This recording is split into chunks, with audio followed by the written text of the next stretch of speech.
দ্বিতীয়টো এক মিনিট ৰ'ব আপুনি আগলৈ আহকচোন 1 মিনিট আপুনি আগলৈ আহক এইটো ৰেকৰ্ড নকৰিবা এইফালে আহা আপুনি কি ক'লে পইচা লৈ অনুষ্ঠান কৰিছো বুলি ক'লে আপোনাৰ হাতত প্ৰমাণ আছে প্ৰমাণ আছে এক মিনিট ক'বলৈ দিয়ক মই কৈ আছো মোক ক'বলৈ দিয়ক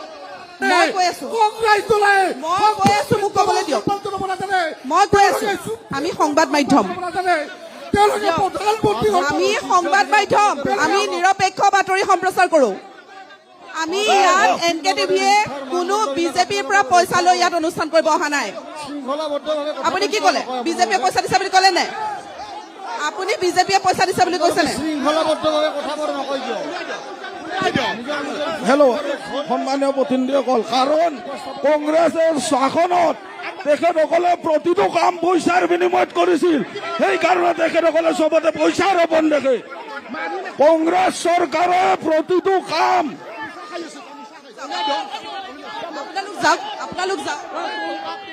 আপোনালোক যাওক মই কৈছো নহয় মোৰ কথাখিনি ওলছিল মাত্ৰ ভাই নহয়তো মিডিয়া সন্মান জনাব লাগে কংগ্ৰেছ দলক ইয়াৰ পৰা বাহিৰ কৰি দিয়ক মিডিয়া সন্মান জনাব নাজানে তেওঁলোকে মিডিয়া সন্মান জনাব নাজানে তেওঁলোকে সুপ্ৰিম কোৰ্টক সন্মান জনাব নাজানে তেওঁলোকে নিৰ্বাচন আয়োগক সন্মান জনাব নাজানে তেওঁলোকে মহিলাক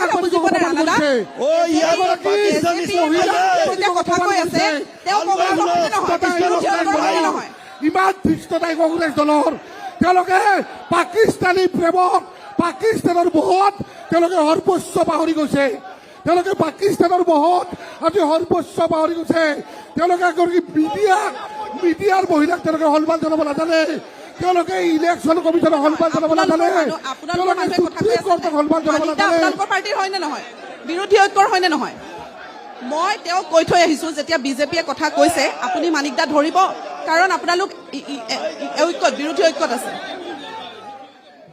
আৰে মইতো এতিয়া দললৈ যাব লাগিব মই বজৰং দলক দিছো মাইকটো মইতো কোনো পাৰ্টিক দিয়া নাই সমানে কাৰণ আপোনালোকৰ মানুহে কথা কৈ আছে আপোনালোকৰ মানুহে কথা কৈ আছে নাই এজেপিয়ে কথা কৈ আছে নাই কংগ্ৰেছে কৈ আছে নাই আপোনালোকৰ গোটেই পাৰ্টিক প্ৰতিনিধিত্ব কৰিছে নাই সেই মানুহজনে ৰাইজ থাকিব জুবিনৰ ন্যায় লগত ৰাইজ থাকিব জুবিনৰ ন্যায় লগত ৰাইজ থাকিব সৰ্বসাধাৰণ ৰাইজৰ হৈ গ'ল ক্ষমতা ৰাজনীতিৰ বিৰুদ্ধে পাগল গাঁও বুলি কৈছিল অসমৰ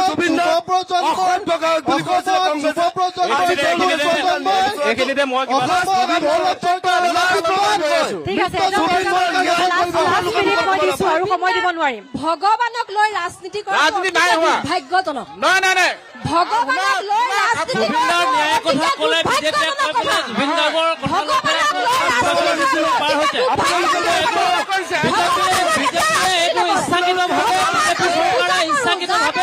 জুবিনৰ ন্যায়টো আজিলৈকে পলম কৰি ৰাখিছে জুবিনৰ ন্যায়টো দিবলৈ বিচৰা নহয়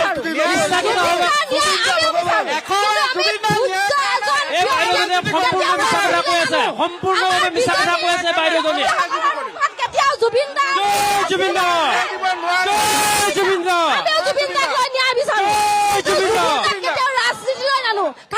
বাইদেউজনী সম্পূৰ্ণ মিছা কথা কৈ আছে আমি ৰাজনীতি নকৰো বাইদেউজনী সম্পূৰ্ণ মিছা কথা কৈ আছে মই আটাইকে ধন্যবাদ জনাইছো ঠিক আছে জুবিন গাৰ্গৰ নামত ৰাজনীতি হোৱাটো আমি কেতিয়াও নিবিচাৰো ৰাজনীতি কৰে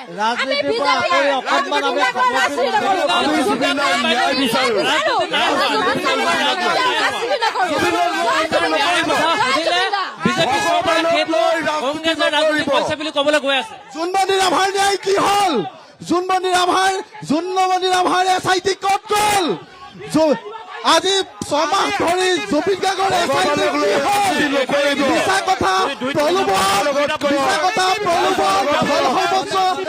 ৰাজনীতি অসমৰ ৰাইজে প্ৰত্যাহাৰ কৰিছে অসমৰ ৰাইজে ঘৃণাৰ ৰাজনীতি, প্ৰলোভনৰ ৰাজনীতি, হিতাধিকাৰী ৰাজনীতি এইবাৰ 2026ত প্ৰত্যাহাৰ কৰিব। কংগ্ৰেছক কেতিয়াবাই দলিয়াই দিলে। মই সকলোলৈকে শুভেচ্ছা জনাই সামগ্ৰিকভাৱে আমি দলীয় ৰাজনীতিৰ ঊৰ্ধলৈ গৈ ইমান এটা সুন্দৰ মঞ্চ আমি পাইছো। আমি কিন্তু কেৱল ইজনে সিজনক আমি আপোনাৰ খুৰা কথাটোত আমি একমত হৈছো। মোৰ ক'ব লগা কথাটো হ'ল কি যে ছাত্ৰ সন্থাৰ নেতাজনে আৰু জাতীয়তাবাদী যুৱ ছাত্ৰ পৰিষদে এটা বৰ সুন্দৰ প্ৰশ্ন উত্থাপন কৰিলে। মই এজন শিক্ষক হিচাপে নাওবৈচাত স্বাধীনতাৰ পিছৰ পৰা আজিলৈকে এখন বিজ্ঞান শিক্ষাৰ ব্যৱস্থা হোৱা নাই। আচলতে দুইটা ইতিমধ্যে লালুকত দিয়া হৈছে, নৱবৈচা কলেজৰ কাৰণেও কথা পাতি আছে। আচলতে শাসক পক্ষৰ মই মুখপাত্ৰগৰাকীকো ক'ব বিচাৰিছো, আচলতে আমি লালুকত হৈছে আন কৰবাত হৈছে আমি সেয়া উন্নয়ন বিচৰা নাই। আমি আমাৰ এই অঞ্চলটোত আমি যিখিনি সমস্যাত আমি ভুগিছো, আচলতে আজি কংগ্ৰেছৰে হওক বিজেপিৰে হওক যোন লংকালে গৈছে তেওঁ ৰাৱণ হৈছে। আমি সেই কথাটো এই নাওবৈচা সমষ্টিটোত আমি সৰুৰে পৰা দেখি আহিছো। চৰণীয়া পথাৰৰ দৰে সকলোৱে ব্যৱহাৰ কৰি কৰবাৰ পৰা ওপৰৰ পৰা এজন আহি ইয়াত নিৰ্বাচন খেলে, তাৰ পাছত কোনোবা লণ্ডনলৈ যায়, কোনোবা বিদেশলৈ যায়, তেওঁলোকে গৈ শীত-তাপ নিয়ন্ত্ৰিত কোঠাত বহি তেওঁলোকে নিজৰ স্বাৰ্থ লাভ কৰি আছে। কিন্তু আমি ক'ব বিচাৰিছো আজি এইবাৰ এই নৱগঠিত যি ৰঙানদী সমষ্টি আছে, এই সমষ্টিটোৰ ৰাইজক লৈ এনেদৰে হেতালি খেলিবলৈ দিয়া কিন্তু কোনো কাৰণতে নহব। আমি সকলোৱে প্ৰতিটো সময়ত আমি দৃষ্টি ৰাখিম, আমি ছাত্ৰ সন্থা কৰ্মীসকলে দৃষ্টি ৰাখিম। যিদৰে আমাৰ এই জনসাধাৰণক ব্যৱহাৰ কৰি আহিছে তেনেদৰে কিন্তু কোনো ৰাজনৈতিক নেতাক আমি ব্যৱহাৰ কৰিবলৈ নিদিম। আমি চৰকাৰখনক কোনো ৰাজনৈতিক কি বিজেপি কি কংগ্ৰেছ আমি কোনো নেতাকে কিন্তু এই নাওবৈচা ৰঙানদী সমষ্টিটোক আমি চৰণীয়া পথাৰ কৰিবলৈ যুৱ ছাত্ৰ পৰিষদ আৰু ছাত্ৰ সন্থাৰ প্ৰতিনিধি দুইগৰাকীলৈ ধন্যবাদ জনাইছো। তেখেতলোকে খুব ধুনীয়া কথা কেইটামান ক'লে। নিশ্চিতভাৱে আমি বিজেপিও তেওঁলোকৰ লগত তেওঁলোকৰ এই বিষয়সমূহ যাতে সমাধান কৰিব পাৰো তাৰ কাৰণে আমি চেষ্টাত প্ৰতি থাকিম। ধন্যবাদ জনাইছো। আচলতে আমি সকলোৱে আঁচনি পাইছো, কিবা পাইছো, এইবিলাক কথা লাগি আছো হয়। আমাৰ এই ৰঙানদী নাওবৈচা সমষ্টিটোত আমাৰ কিমান ধৰণৰ সমস্যা আছে, সমস্যা থাকিব। আমাৰ মেডিকেল আছে, মেডিকেলখন আমি কিমান উন্নত কৰিব পাৰো। আমাৰ কলেজ আছে, এই কলেজখনক আমি আৰু কিমান আগবঢ়াই নিব পাৰো। আমাৰ সীমাৰ সমস্যা হৈছে। আপোনালোকে যদি আপোনালোকে যদি অৰুণাচলৰ যি সীমা আছে, আপুনি যদি আজি অৰুণাচলৰ যি সীমা আছে সেই সীমালৈ যায়, সীমালৈ গলে মানে আপোনালোকে দেখিব কেনেদৰে অৰুণাচলী লোকে আগ্ৰাসন কৰি আমাৰ অসমৰ ভূমি যিদৰে দখল কৰিছে। সেই বিষয়বিলাকৰ ওপৰত যিজন নেতাই মাত পাতিব পাৰে তেনেকুৱা ইয়াত কাইলৈ তেনেকুৱা এজন বিধায়ক নিশ্চিতভাৱে আমি তেওঁৰ যোনখিনি আমি সেইটোকে কৈছো যে আগন্তুক যিকেইজন বিধায়ক আমাৰ মাজলৈ আহিব তেওঁলোকৰ মেনিফেষ্টত ইস্তাহাৰত এই কথাটো থাকক যে আমি বিগত আহিব লগা 5টা বছৰ নাওবৈচাত এখন বিজ্ঞান শিক্ষাৰ প্ৰতিষ্ঠান আমি নিৰ্মাণ কৰিম চৰকাৰীভাৱে। আজিৰ তাৰিখত 1.5 শতাধিকতকৈ অধিক ছাত্ৰ ছাত্ৰী নাওবৈচা ৰঙানদীৰ পৰা বাহিৰত গৈ পঢ়ি আছে বিজ্ঞান শিক্ষা।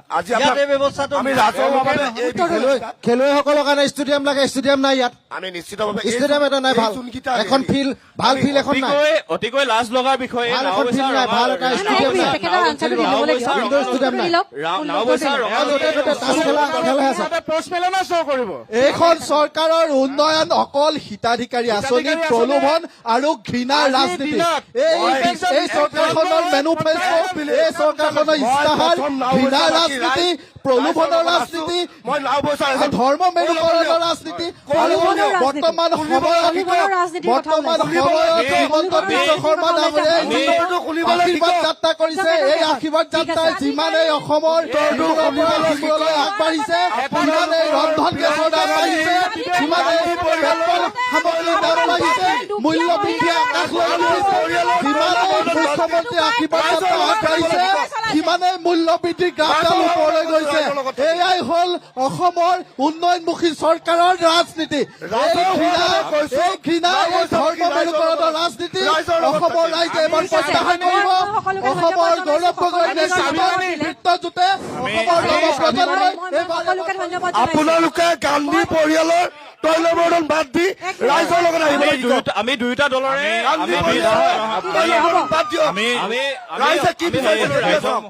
আমি ইমান যে চিঞৰ বাখৰ কৰিছো, আমি আটাইকেইজন ইয়াত যিসকলে আছো আমি ৰঙানদী আৰু নাওবৈচাৰ ভাই ভাই।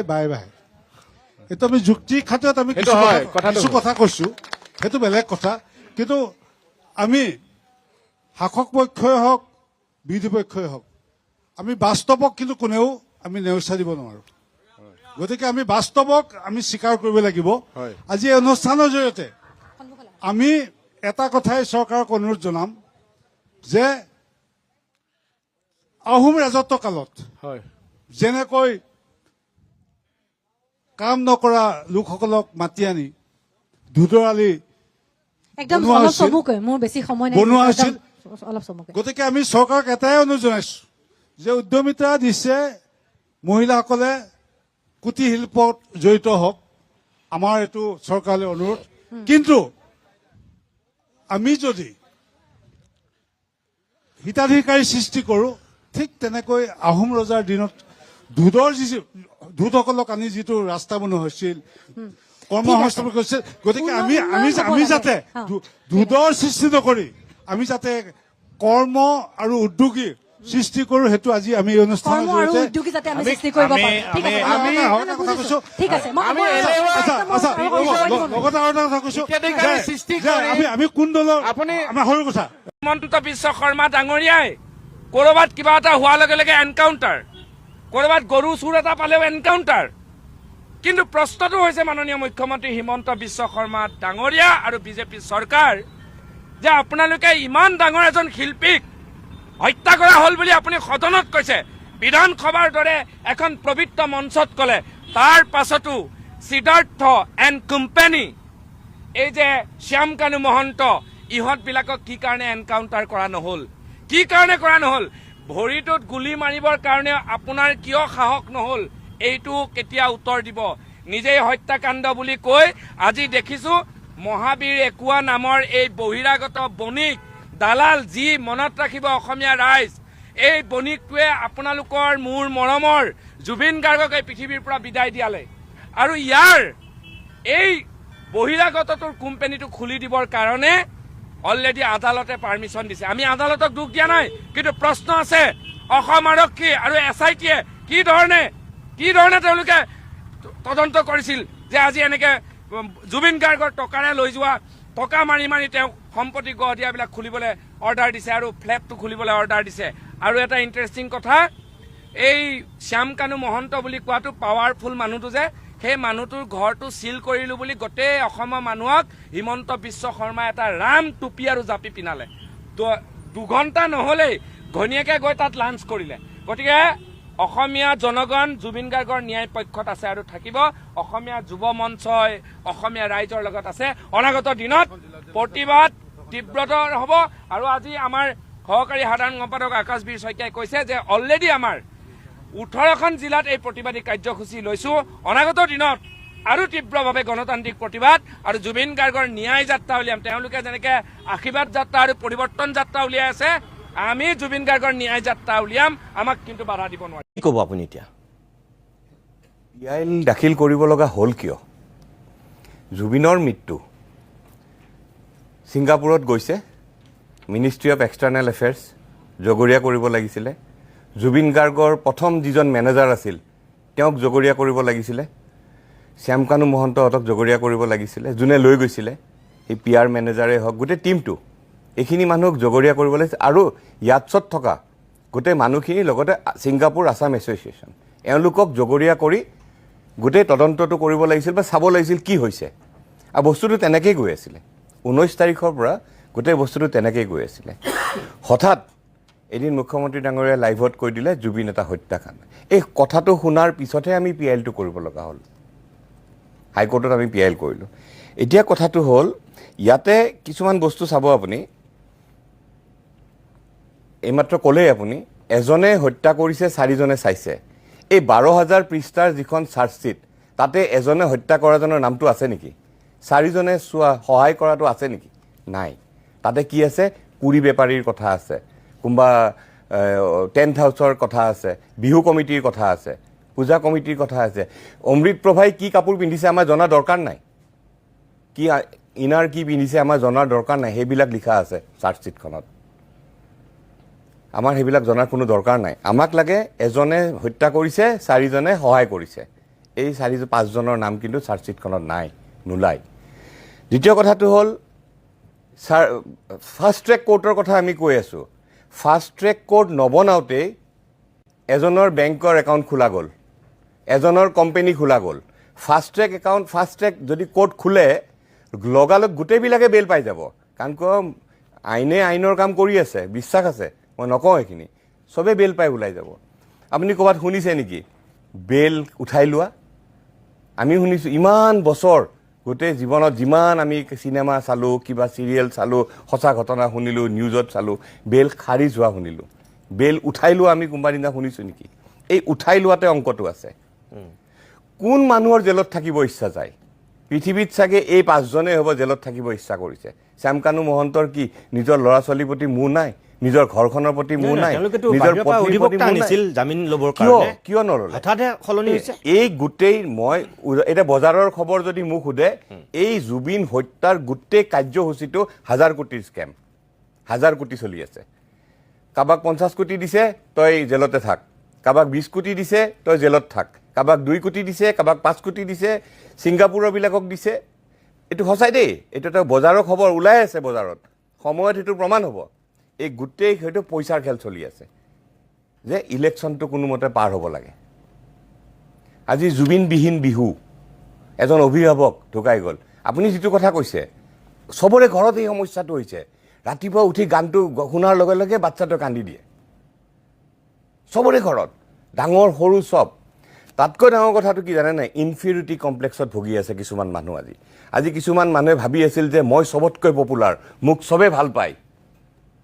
চবে ভাল পায় কিন্তু জুবিন মৃত্যুৰ পিছত দেখা পালে যে মই দেখোন একোৱেই নহয় মই নগণ্য জুবিনক দেখোন চবে ভাল পায় মৃত জুবিন এতিয়া বেছি শক্তিশালী হ'ব ধৰিছে এইবিলাকত মানুহে ভয় খাই আছে কিছুমান মানুহে চিন্তা কৰি আছে মই জীৱনত কি কৰিলোঁ মোক দেখোন মানুহে ভালেই নাপায় পাব যিখিনি যে সৃষ্টি কৰিছে সেইখিনি মানুহে ভাল পায় সোঁহাত বাঁহাতৰ মানুহখিনি হোলচেলত কোনে ভাল পায় সেনেকুৱা মানুহ এজনেই ওলাল জুবিন গাৰ্গ আৰুতো দ্বিতীয় নোলাল এনেকুৱা ধৰণৰ কথা কিছুমান অহাকালি আমাৰ কেছটো শুনানি আছে 46/2025 Abhijit Sharma Palash Ranjan Baruah versus government of India Kamal Nayan Choudhury তেখেত আমাৰ জ্যেষ্ঠ অধিবক্তা খুব জনা মানুহ তো কালি আমি কি হয় চাওঁ 12 নম্বৰত আমাৰ কেছটো আছে কালি আৰু এটা দৰকাৰী দিন কিয় ছিংগাপুৰৰো কালি শুনানি হ'ব তো দুটা বিষয় চাব ছিংগাপুৰে কি কয় নাজানো আমাৰ কেছে কি কয় আমি একো নাজানো কিন্তু দুটা বেলেগো হ'ব পাৰে নিশ্চয় দুটা বেলেগ ঘটনা হ'ব পাৰে কাৰণ অসমত নতুনকৈ সৃষ্টি কৰা হ'ল নহয় জুবিনৰ হত্যাটো আজি চাব দুখ লাগে কিয় আপুনি যেনেকৈ দুখ কৰিলে মোৰো আমাৰো দুখ লাগে জুবিনৰ প্ৰথম যিজন মেনেজাৰ তেওঁ প্ৰথম ওলাই আহিব লাগিছিল জুবিন হত্যাকাণ্ডত আগভাগ ল'ব লাগিছিল তেওঁ লৈছেনে তেওঁ খালি এটা ষ্টেটমেণ্ট দি থৈ দিয়ে যাক আজি জুবিনৰ কাৰণে তোমাক আজি চিনি পায় মানুহে আপোনাক আজি জুবিনৰ কাৰণে মানুহে চিনি পায় যদি আপুনি প্ৰথম জুবিনৰ মেনেজাৰ নহ'লে হয় আপোনাক মানুহে চিনি নাপালে হয় চিডি কেছেট বনাই ঘূৰি ফুৰিলে হয় কিন্তু আজি কি হ'ল আপুনি কিয় ওলাই নাহে মই অভিজিৎ শৰ্মা আপোনাক এটা কথা সুধিছোঁ যে মুখ্যমন্ত্ৰী যে পূৰ্বতে ন্যায়ৰ ক্ষেত্ৰত সেইটো ক'লে পিছত যে এতিয়া কৈছে ন্যায়াধীশৰ নিৰ্বাচন খেলালৈকে তেওঁ টানি আনিছে ন্যায়াধীশে নিৰ্বাচন নেখেলে এইটোলৈকে টানি আনিছে ন্যায়াধীশে নিব মুখ্যমন্ত্ৰী ডাঙৰীয়াৰ লগত মই একমত ন্যায়াধীশে নিৰ্বাচন নেখেলে ন্যায়াধীশে ৰিটায়াৰমেণ্টৰ পিছত MP হয় আমাৰ এজন আছে MP ৰাম মন্দিৰ হিতাধিকাৰী এজন MP আছে আমাৰ অসমৰ ৰাম মন্দিৰ হিতাধিকাৰী মনত ৰাখিব সেইজন এজন MP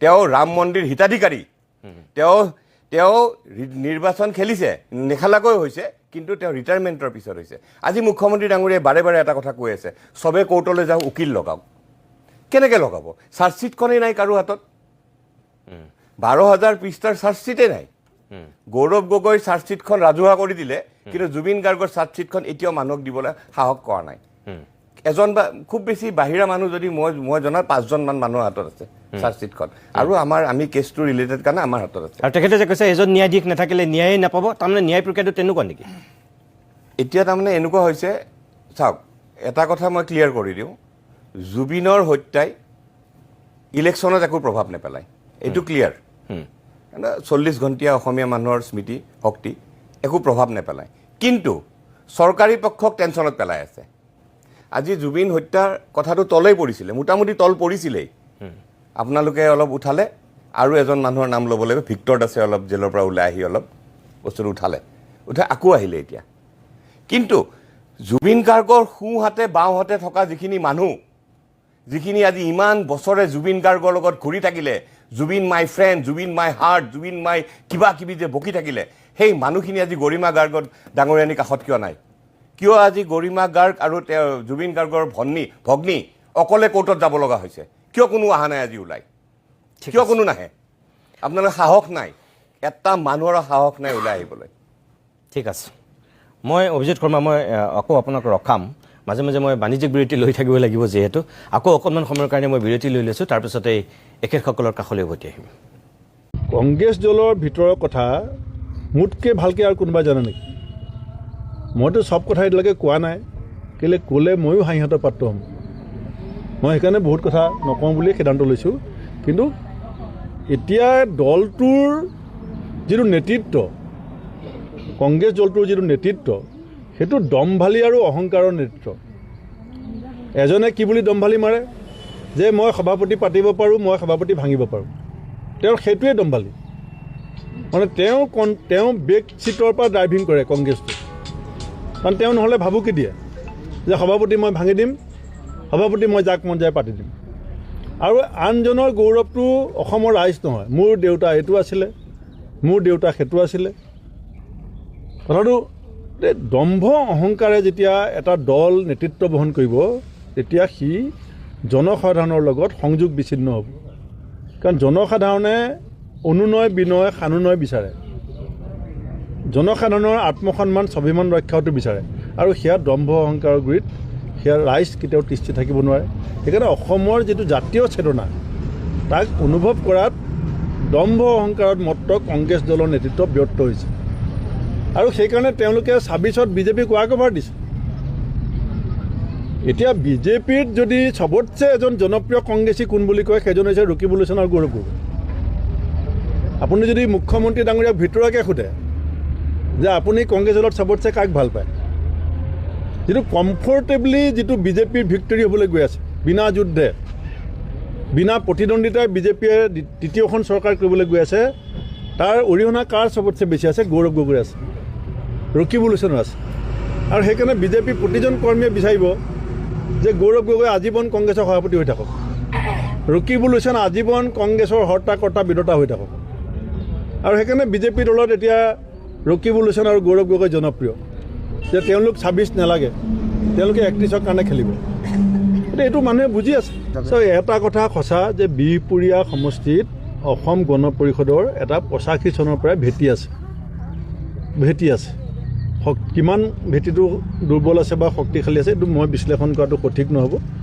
আৰু ডক্টৰ হিমন্ত বিশ্ব শৰ্মা ডাঙৰীয়া আৰু AGPৰ সভাপতি অতুল বৰা ডাঙৰীয়াৰ সম্পৰ্ক অতি মধুৰ, সেইটো গোটেই অসমৰ ৰাইজে দেখি আছে। গতিকে ওপৰত যেতিয়া দুইজন নেতা মিলি আছে, গতিকে তলৰ মানুহে কিছু ক্ষোভ প্ৰকাশ কৰা, অসন্তুষ্টি প্ৰকাশ কৰা বিহপুৰীয়াই প্ৰথম নহয়। AGP দলটোৱে নিজৰ পুৰণা ভেটি ঘূৰাই বিচাৰিবলৈ চেষ্টা কৰাটো সেইটো AGP দলে কৰিবই।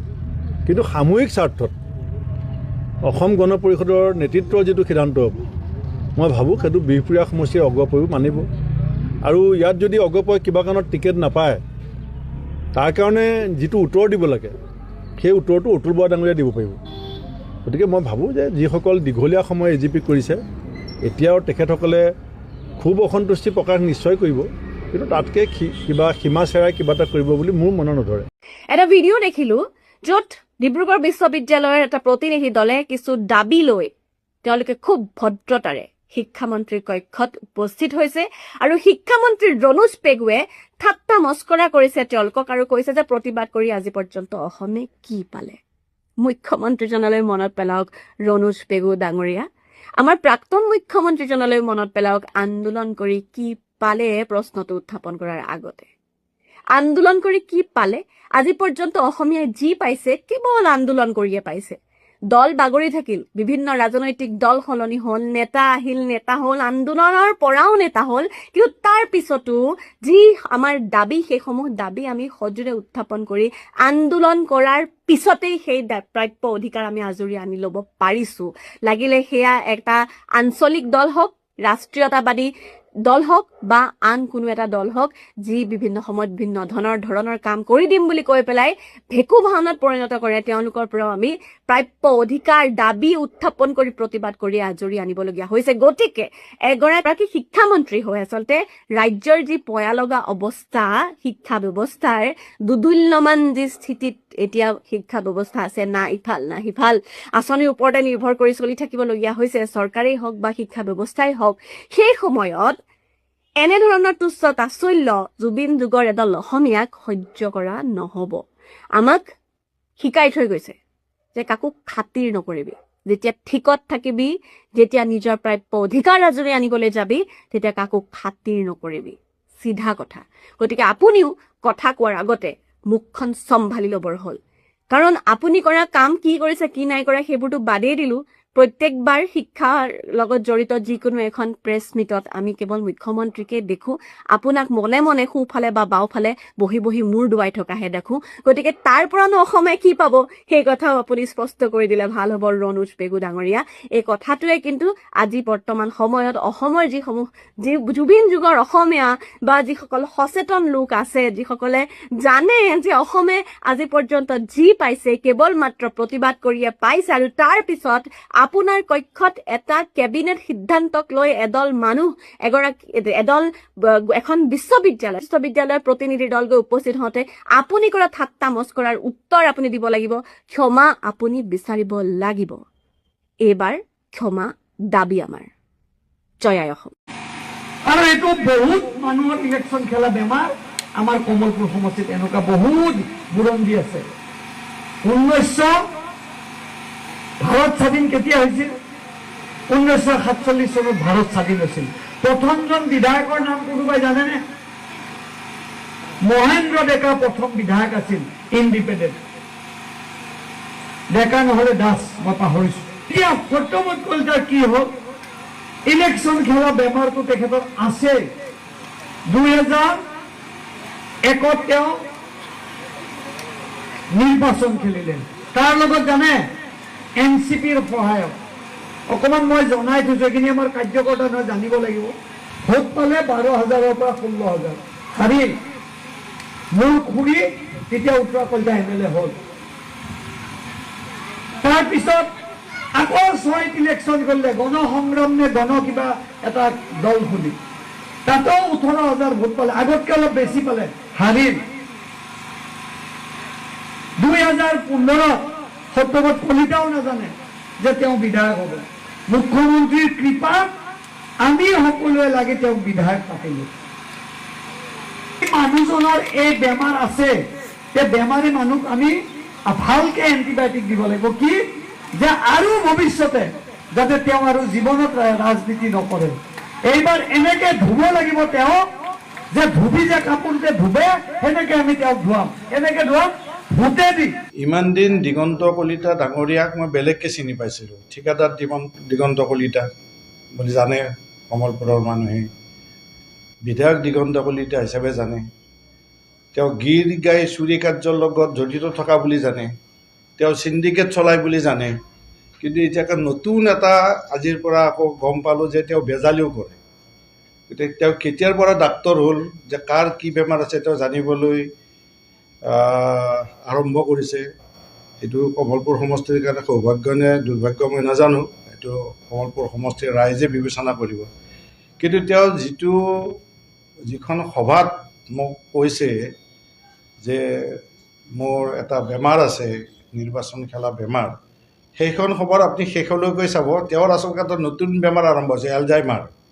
তেওঁ মানে পাহৰি যায়, তেওঁ ভাৰতবৰ্ষ কেতিয়া স্বাধীন হৈছে সেইটোও বেলেগক সুধি ক'বলগীয়া হৈছে। গতিকে তেনেকুৱা এজন মানুহৰ, তেনেকুৱা এজন ব্যক্তিক প্ৰশ্নৰ উত্তৰ দিয়াটোৱে মই ভাবোঁ মোৰ কাৰণে এটা বৰ অস্বস্তিকৰ কথা। কি উত্তৰ দিম?